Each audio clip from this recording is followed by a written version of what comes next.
Thank you, Secretary Healy, for your leadership, both in hosting and now leading the UDCG. This is my first Ukraine Defense Contact Group, and I'm honored to join all of you today. And I appreciate the opportunity to share President Trump's approach to the war in Ukraine. We are at, as you said, Mr. Secretary, a critical moment. As the war approaches its third anniversary, our message is clear. The bloodshed must stop, and this war must end. President Trump has been clear with the American people and with many of your leaders that stopping the fighting and reaching an enduring peace is a top priority. He intends to end this war by diplomacy and bringing both Russia and Ukraine to the table. And the U.S. Department of Defense will help achieve this goal. We will only end this devastating war and establish a durable peace by coupling allied strength with a realistic assessment of the battlefield. We want, like you, a sovereign and prosperous Ukraine. But we must start by recognizing that returning to Ukraine's pre-2014 borders is an unrealistic objective.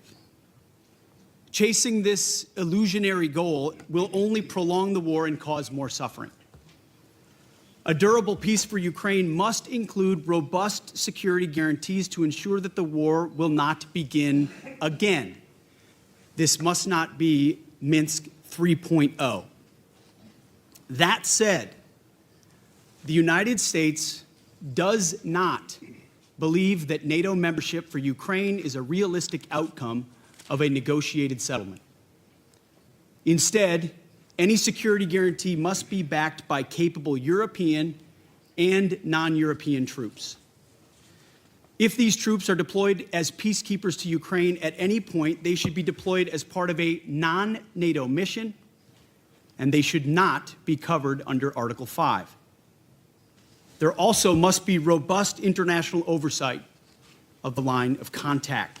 To be clear, as part of any security guarantee, there will not be U.S. troops deployed to Ukraine.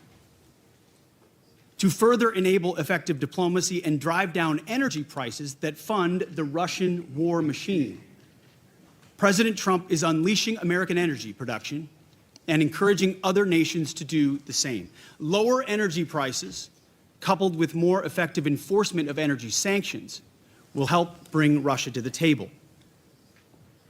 Safeguarding European security must be an imperative for European members of NATO. As part of this, Europe must provide the overwhelming share of future lethal and non-lethal aid to Ukraine. Members of this contact group must meet the moment.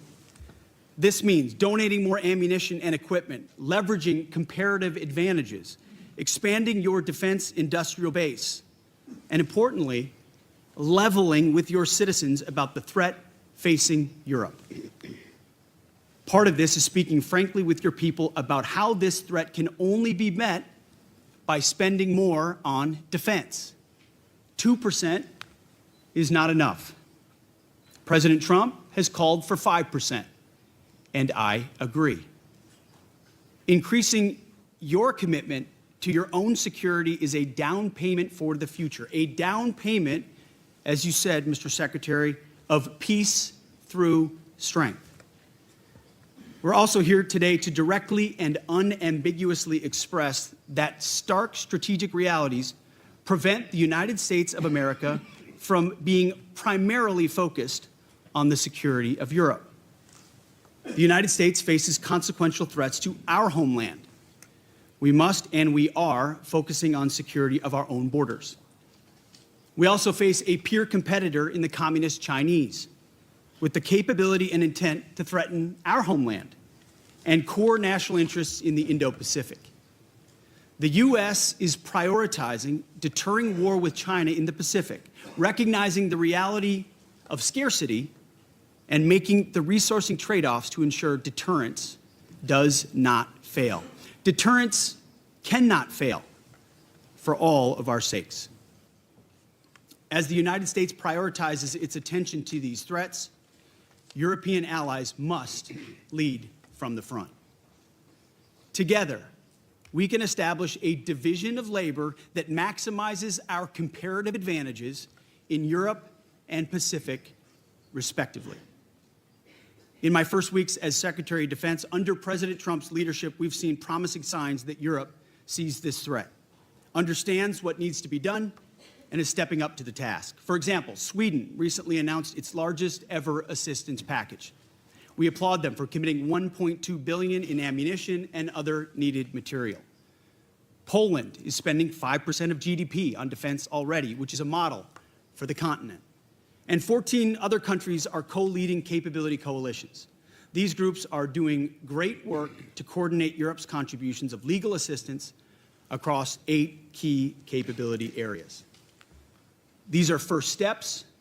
More must still be done. We ask each of your countries to step up on fulfilling the commitments that you have made. And we challenge your countries and your citizens to double down and recommit yourselves not only to Ukraine's immediate security needs, but to Europe's long-term defense and deterrence goals. Our transatlantic alliance has endured for decades, and we fully expect that it will be sustained for generations to come. But this won't just happen. It will require our European allies to step into the arena and take ownership of conventional security on the continent. The United States remains committed to the NATO alliance and to the defense partnership with Europe. Full stop. But the United States will no longer tolerate an imbalanced relationship which encourages dependency. Rather, our relationship will prioritize empowering Europe to own responsibility for its own security. Honesty will be our policy going forward, but only in the spirit of solidarity. President Trump looks forward to working together, to continuing this frank discussion amongst friends, and to achieve peace through strength together. Thank you.